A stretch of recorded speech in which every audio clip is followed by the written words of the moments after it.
parte de una de las asignaturas en la que ustedes reciben conocimientos para su formación general. ¿A qué especialidad, a qué asignatura estoy haciendo referencia? A la denominada endodoncia.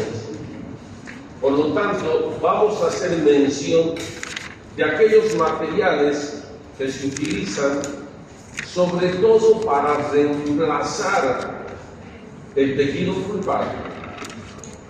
Porque endo, etimológicamente, endo, ¿qué significa?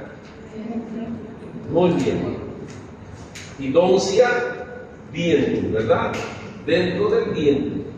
Por lo tanto, antes de considerar como tal estos materiales, vamos a conceptualizar esta especialidad. Como todas, desde luego, es un conjunto de conocimientos. ¿Y estos conocimientos a qué se dedican? En primera instancia, que no está considerado en la diapositiva, lamentablemente, que es lo más importante, y pregunto, a ver, antes de hacer mención, ¿cuáles son los dos fundamentos básicos en la elaboración de la historia clínica? Los fundamentos básicos para elaborar una historia clínica. A ver. ¿Perdón? Claro, por eso. ¿Cuáles son los fundamentos básicos para elaborar una historia clínica? Ustedes saben que la historia clínica es un documento médico legal. Entonces, ¿cuáles son los dos fundamentos básicos elementales para elaborar una historia clínica? ¿Sí? Sí, ¿verdad?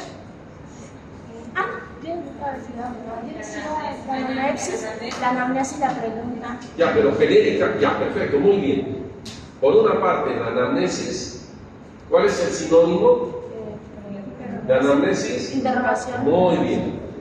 Por lo tanto, el primer fundamento para elaborar yo una historia clínica es la anamnesis o el interrogatorio. ¿Cuál es el segundo fundamento? ¿Perdón? Sin miedo.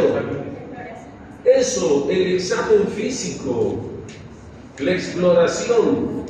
Por lo tanto, a raíz de estos datos que yo he obtenido, seguramente que al finalizar la elaboración de esa historia clínica, ¿qué voy a obtener?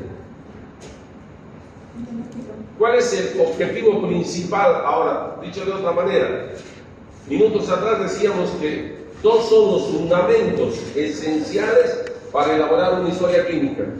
Ahora pregunto, ¿cuál es el objetivo principal de la elaboración de esa historia clínica? Llegar a un diagnóstico.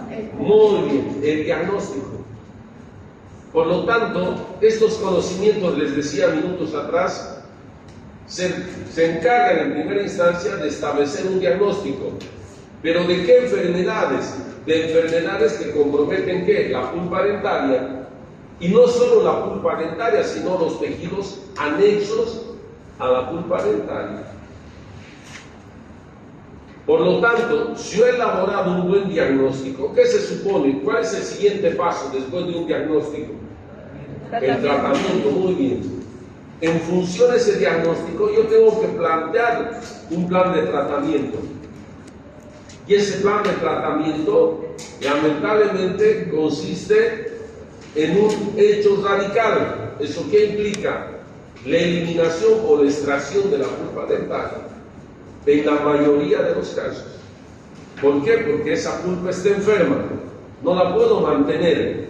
Es como seguramente pasa en algún momento, no sé si han escuchado, con aquellos pacientes que son diabéticos, lamentablemente producto de una neuropatía que se denomina un compromiso de los nervios periféricos, los pacientes pierden sensibilidad. Y al perder sensibilidad, sobre todo los miembros inferiores, no saben en qué momento empieza una manifestación clínica. Para que me entiendan, lo planteo de otra manera.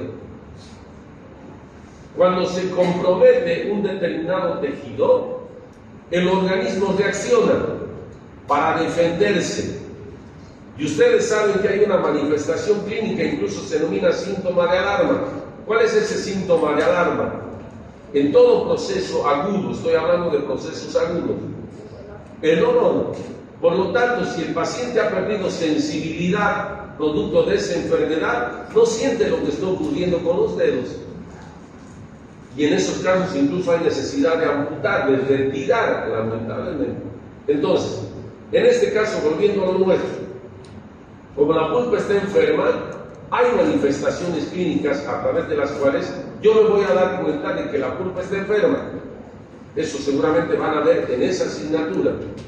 Entonces, como está enferma, lamentablemente no puede mantener. Es como dejar, a ver, para que me entiendan, es como dejar carne en una mesa y no refrigerada. ¿Qué sucede con esa carne?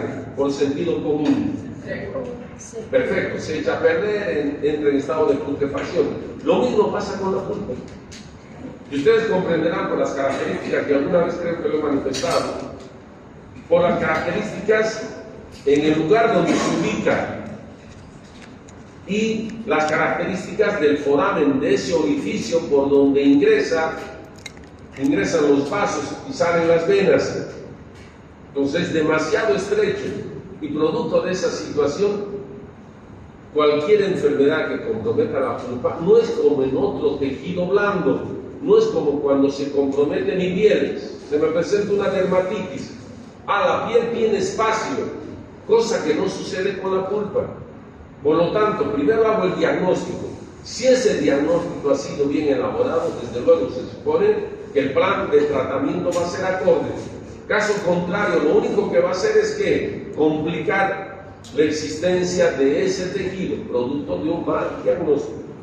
Pero no solo se encarga del diagnóstico y del tratamiento, sino también, y no solo ahora, hace buenos años atrás está de moda, como seguramente pasa con las otras asignaturas, la prevención. O sea, nosotros estamos llamados a prevenir, a conservar, porque en algún momento decíamos que si se pierde la pulpa, ¿cuál es el inconveniente? Hacíamos comparación incluso con un árbol seco, si ustedes recuerdan. Indudablemente que la pieza, lamentablemente, a raíz de la pérdida de humedad, tiende a fracturarse con mucha mayor facilidad. Se supone que la enfermedad ha comenzado ¿dónde? En la porción coronaria. Y toda esa estructura se ha debilitado. Entonces, si nosotros sacamos la pulpa, le estamos quitando una función. Y al quitarle la función, esa pieza se debilita. Y desde luego que hay que emplear otras técnicas para rehabilitar esa pieza dental. Por lo tanto, a pesar de mantener el órgano dental en la posición que le corresponde, nosotros estamos sacrificando la pulpa dentaria. Entonces, de eso se hace cargo la denominada endodoncia. Por lo tanto, no podemos dejar, si vamos a retirar la pulpa, no podemos nosotros dejar un espacio vacío. Porque si queda un espacio vacío, lo que permanentemente decimos, ¿qué sucede en ese espacio vacío? Se llenará de microorganismos. Eso, estamos dando opción a que los microorganismos aprovechen. Como alguna vez les he manifestado en clases, si dejamos a una parejita enamorados y los enseñamos con seguridad que las cosas se van a dar. Lo mismo acá, las condiciones están dadas. ¿Para qué? Para que los microorganismos proliferen. Y no se olviden ustedes que están haciendo microbiología. Hay microorganismos que son anaerobios, no necesitan oxígeno, a no ser que sean los facultativos, ¿sí? Que sí necesitan algo de oxígeno. Entonces, por lo general son anaerobios y no necesitan oxígeno, por más que esté tapado con la obturación que se hizo, los microorganismos van a encontrar un resquicio para poder ingresar y lamentablemente proliferar. Entonces vamos a hablar de esos materiales para reponer la pulpa dental. Por lo tanto, ¿cuál es el objetivo? Aunque ya les he mencionado, el objetivo principal del tratamiento de conductos.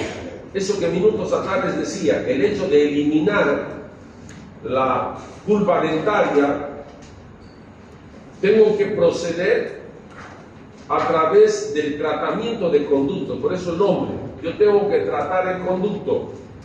Entonces, el objetivo principal de ese tratamiento, indudablemente, es la de prevenir problemas. ¿Dónde? Porque si hay una enfermedad en la pulpa, no se olviden que la pulpa es un tejido conectivo laxo, rico en vasos y en nervios. A través de esos vasos, el proceso puede extenderse ¿a dónde? El torrente sanguíneo. A nivel periapical. Y no solo quedarse a nivel periapical, sino a través de los vasos, puede sembrarse en cualquier otro tejido. Entonces nosotros tenemos que evitar eso, que eso suceda. Porque lamentablemente si eso sucede, incluso creo que alguna vez les he dicho, se puede presentar una septicemia. Por eso es importante la eliminación de focos sépticos. Y permanentemente repito este hecho. A veces, sobre todo los padres con los niños, y a raíz de esta situación complicada en este momento en nuestro país, por la falta de dólares, etcétera, etcétera, la gente acude a un determinado consultorio con el hijo, pequeño desde luego, porque tiene un diente chido, llaman ustedes, ¿verdad?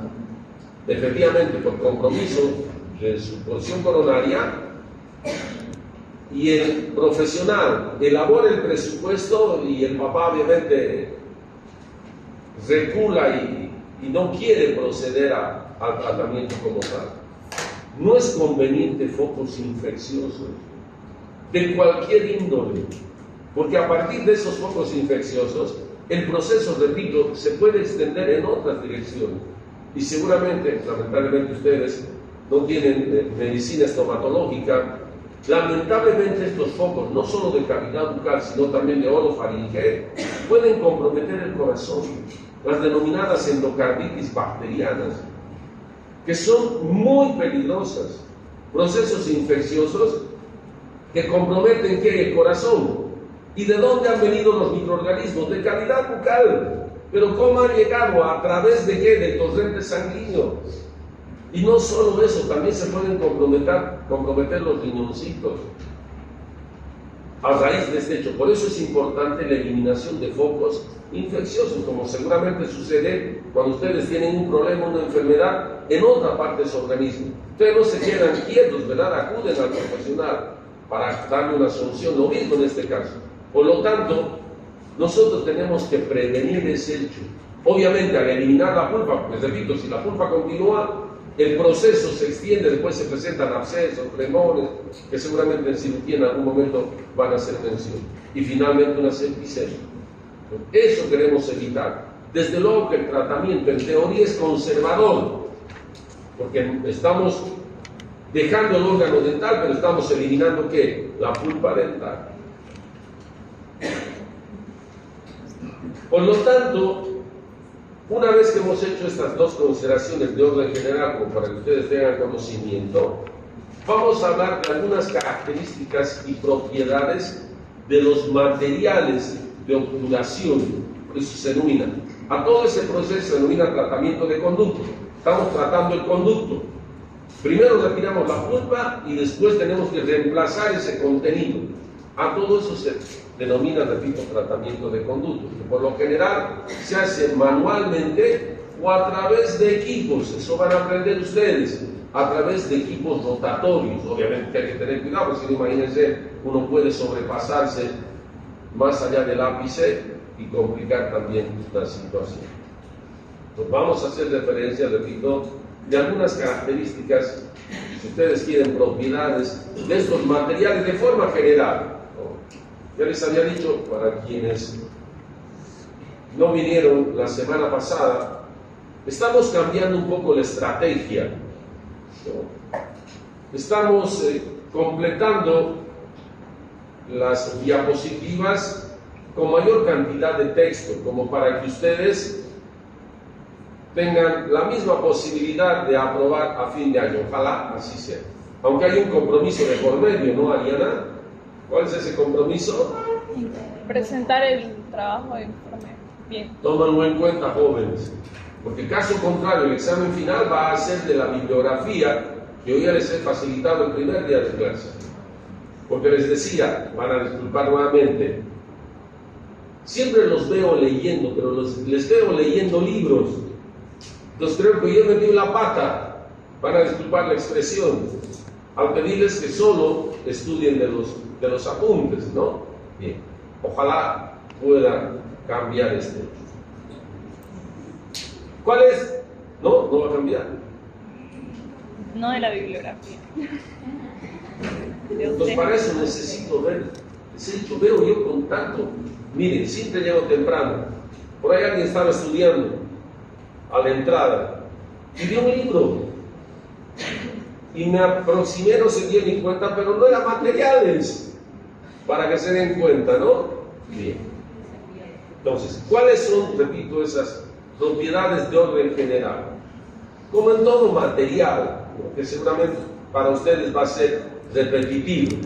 En primera instancia, que sea de fácil manipulación. No se olviden que tenemos que manipular ese material. Y no solo que sea de fácil manipulación, sino que nos permita introducir, obviamente con facilidad, en el interior de los conductos, ¿no? Ahora, como estamos hablando de manipulación, y en su momento ya hemos hecho mención de cementos, entonces es necesario que nosotros tengamos el tiempo suficiente de trabajo, porque si no tenemos el tiempo suficiente de trabajo, ¿qué va a pasar con ese cemento? ¿Qué va a pasar con ese cemento? Si el albañil quiere colocar entre ladrillo y ladrillo cemento Portland, ¿qué va a pasar? Eso va a durar lamentablemente y no va a cumplir su función, ¿no? Ahora, como seguramente hemos hecho mención en alguna de las clases, al preparar este material tiene que ser fluido, pero no que tenga demasiada fluidez. Ustedes saben cómo pasa con el alginato. Si es demasiado fluido, lamentablemente chorrea por todo él, incluso no se puede acomodar en la cubierta. De la misma manera, porque no se olviden que este cemento también puede pasar por ¿dónde? Si estamos colocando por sentido común en el conducto, porque estos materiales solo tienen que quedar en el conducto, no pueden pasar más allá, porque ¿qué pasa si esto sobrepasa, si el material es demasiado fluido y por capilaridad, alguna vez hemos hecho mención, por capilaridad, por ese orificio tan pequeñito, el material puede pasar? ¿Y dónde va a pasar? Ya, es difícil a la dentina por las características, pero hay un orificio de mayor volumen. El ápice. Por el foramen apical. ¿Y qué va a comprometer? El periápice de esa pieza dentaria. Si minutos atrás decíamos, el objetivo principal es prevenir que las enfermedades comprometan el periápice, yo al hacer el tratamiento también puedo comprometer. Por eso tengo que tener mucho cuidado en ese sentido, ¿no? Efectivamente, tampoco tiene que ser tan viscoso que no va a permitir introducir, ¿no? Y después va a quedar un obturado. Lo ideal es que quede, eso van a aprender en endodoncia, no se preocupen, a 5 milímetros de la unión CDC. Y en algunos casos incluso hasta 1 milímetro es posible, siempre y cuando se trate de una biopulpectomía que se denomina, no una necropulpectomía. Me explico para que me entiendan. Se denomina biopulpectomía a la extirpación de la pulpa viva pero lesionada. En cambio, necropulpectomía, ¿qué implica? ¿Qué significa? La extirpación de la pulpa, pero pulpa muerta. Miren cómo entran los compañeros por debajo de las sillas para que no los vea. Igual los veo bien. Entonces, necropulpectomía, por eso necropulpectomía. Ya, lamentablemente, la pulpa está muerta, pero no puedo dejarla la pulpa muerta, tengo que retirar. El proceso de tratamiento de conducto se denomina necropulpectomía. Entonces, en esos casos, cuando hay necro, ¿qué se supone que hay? En gran cantidad microorganismos. Yo no puedo dejar a 5 milímetros. Tengo que tratar de llegar a la unión CDC mínimo. ¿Por qué? Porque ese pequeño espacio, no sé si me están entendiendo, ese pequeño espacio que estoy dejando entre el foramen y la obturación, ese pequeño espacio, por más que sea 0,5 milímetros, imagínense 0,5 milímetros, ni siquiera 1 milímetro, vale decir 5 décimas de milímetro, ¿se entiende? Les decía, hasta 1 milímetro es posible. Entonces, grande para el microorganismo, para que prolifere, por eso la importancia de llegar al lugar donde hay que llegar, porque si no el paciente desde luego se va contento, regresa al año, ustedes hacen un control y encuentran una lesión a nivel periapical. Lamentablemente el proceso se ha cronificado. Entonces, creo que quedó claro. Como en todo, el material tiene que ser de fácil manipulación, ¿no? Y yo pueda no solo manipular, sino además introducir en el interior de los conductos. ¿Cuál es la otra propiedad, la otra característica que tiene que tener o que tienen que tener estos materiales? Que el tiempo de trabajo y el endurecimiento, desde luego, sean adecuados, que me permitan que yo pueda trabajar. Caso contrario, les decía, voy a hacer una subobturación, se me enduró, ya no puedo meter más, porque no solo voy a meter cemento, sino además voy a meter conos de tutapelcha, que después vamos a presentar, y llegar, como les había dicho, a ese lugar. Entonces se me enduró, lamentablemente ya no puedo. Entonces, ¿qué tengo que hacer? Desobturar. Por eso es importante que yo tenga el tiempo suficiente de trabajo. Desde luego que cumplen, como con los cementos, que alguna vez hemos explicado, hay cementos que duran con mayor rapidez, hay cementos que tardan un poco más, como seguramente pasa con los alginatos, que ustedes han hecho mucha práctica. Incluso en algunos casos, ahora recuerdo, alginatos, no sé si han visto, que se utilizan retardantes para que tenga un tiempo de trabajo más prolongado. Porque también ustedes comprenderán que hay otro tipo de alginatos que son de endurecimiento rápido, rapidísimo, obviamente para gente experta, ¿no? Si ustedes están comenzando a utilizar, seguramente van a tener inconveniente. De la misma manera, en este caso, los cementos que utilizamos nos dan el tiempo suficiente, pero hay que saber diferenciar, y les he pedido siempre y permanentemente a que nosotros nos familiaricemos con uno o con dos, en base a las instrucciones y en función a ello, actuar. Obviamente que también interesa la experiencia, no es lo mismo, ¿sí? Como seguramente ha pasado con ustedes, ya con el alginato, ya duermen ustedes al lado, ¿no? Como duermen con, no sé, pues con quien sea, ya están familiarizados, no como seguramente pasó el primer día de clase, ¿no?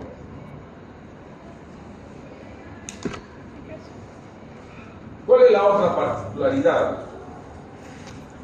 Les decía minutos atrás que nosotros tenemos que reemplazar la pulpa dentaria. Y al reemplazar la pulpa dentaria, ustedes saben la característica de la pulpa dentaria en ese conducto y esa cámara pulpar, de la misma manera, estos materiales que nosotros estamos utilizando se tienen que adaptar plenamente en esas características del conducto y la cámara pulpar, más que la cámara y el conducto como tal, ¿no? Porque seguramente en la porción coronaria, si hay remanente coronario, ustedes van a tener que rehabilitar con cementos o con los materiales que hemos hecho mención que forman parte de la operatoria dental, ¿no?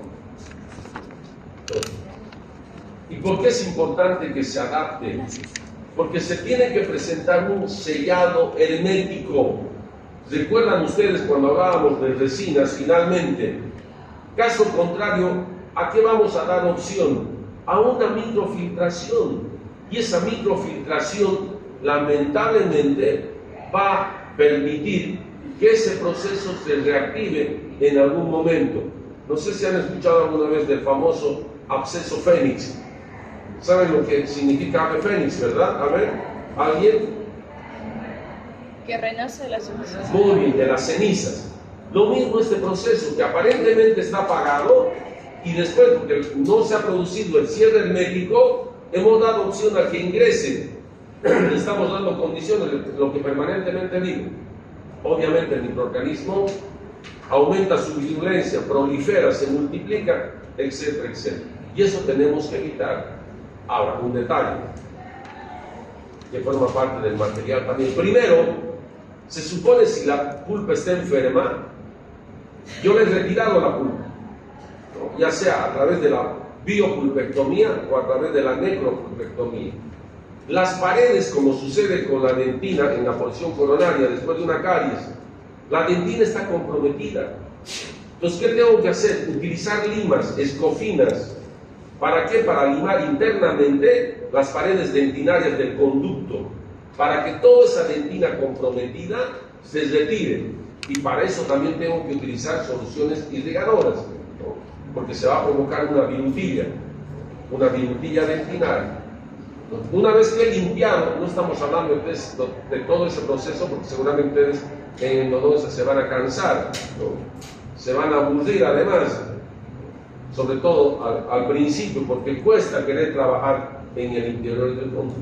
Entonces tenemos que preparar en condiciones para que después este material, repito, se adapte plenamente a la estructura interna. Por eso que ustedes están viendo en anatomía, o ya han visto probablemente, la configuración interna de las piezas dentarias es de vital importancia para el endodoncia.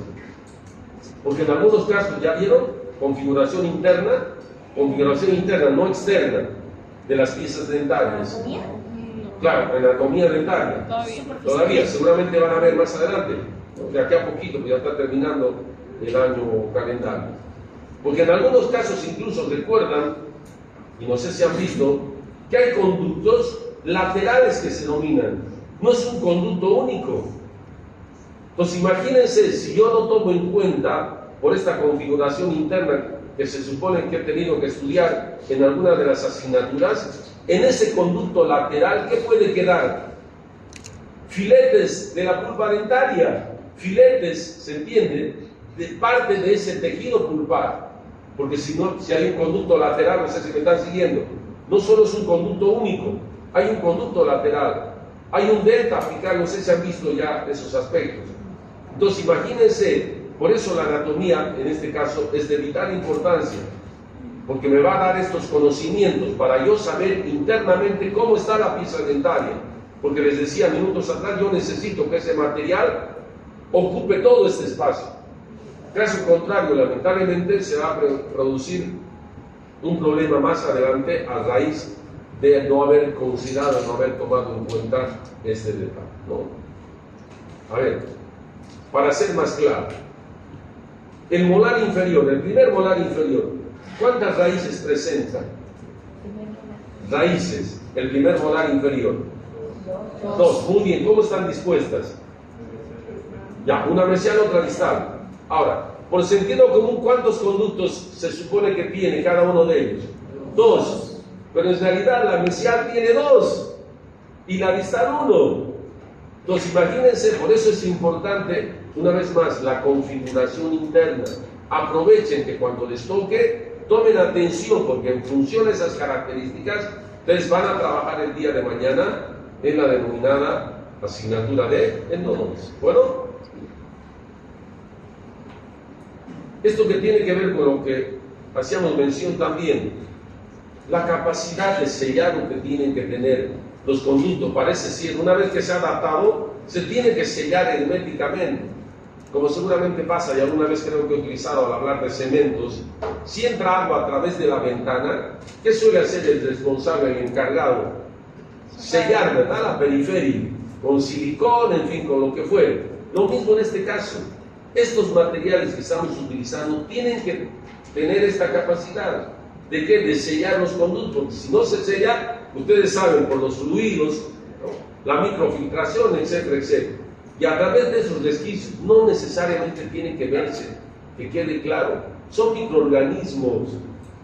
Estamos hablando de organismos microscópicos, que no los vemos, pero están y obviamente pueden ingresar, y en tejido le estamos dando condiciones para que aumenten su virulencia, etcétera, etcétera, etcétera, ¿no? Tampoco sobrepasar, repito, no solo con los conos, sino el cemento, el material, no tiene que sobrepasar. Eso se llama sobreobturación. No tiene que pasar más allá del foramen apical. Porque si pasa eso que ha pasado, y alguna vez cuando hablamos de propiedades generales, les decía, ¿qué va a suceder? Por sentido común, el periápice ha pasado el material, ¿y qué va a suceder? Por sentido común. A ver, ¿qué puede pasar?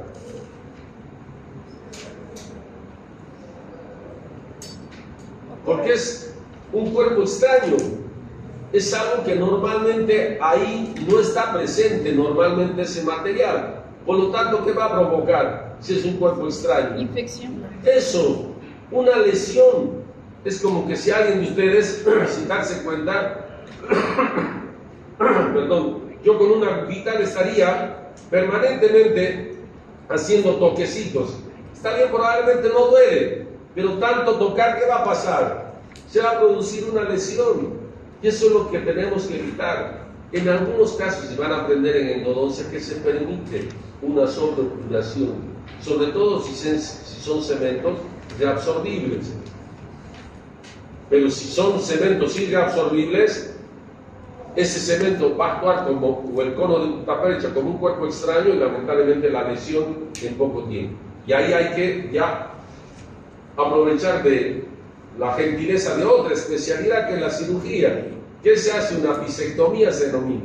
Se saca el ápice y todo ese cono o esos materiales que han sobrepasado hay que retirarlos a través de una cirugía periapical que se denomina. Bueno, y después el muñón que queda demasiado corto, etcétera, etcétera. Entonces fíjense la importancia que tiene o que tienen estos materiales. Indudablemente que esos materiales que estamos colocando, lo que les decía, tienen que ser insolubles, porque si fueran solubles, lamentablemente, con los fluidos bucales, etcétera, etcétera, se reabsorbe y lamentablemente queda un espacio, ¿no? Eso tenemos que evitar. En algunos casos, sobre todo en pediatría, desde luego por sentido común, no se utilizan conos en pediatría.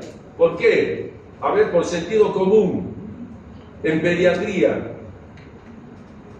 No me están siguiendo.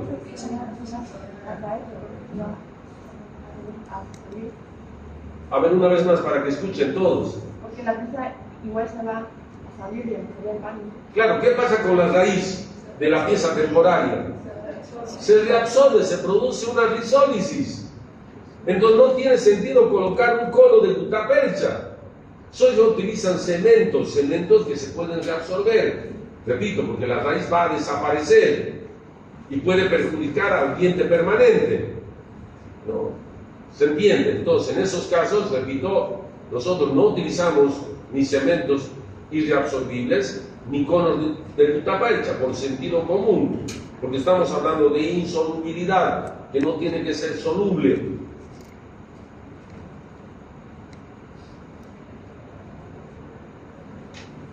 Otra característica de estos materiales, ya hemos hablado seguramente cuando hablábamos de generalidad, vaga la redundancia. Uy, ya nos hemos pasado. No más en recuerdo, nos van a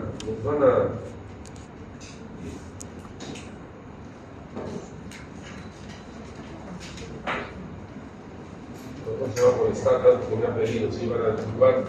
Ya saben,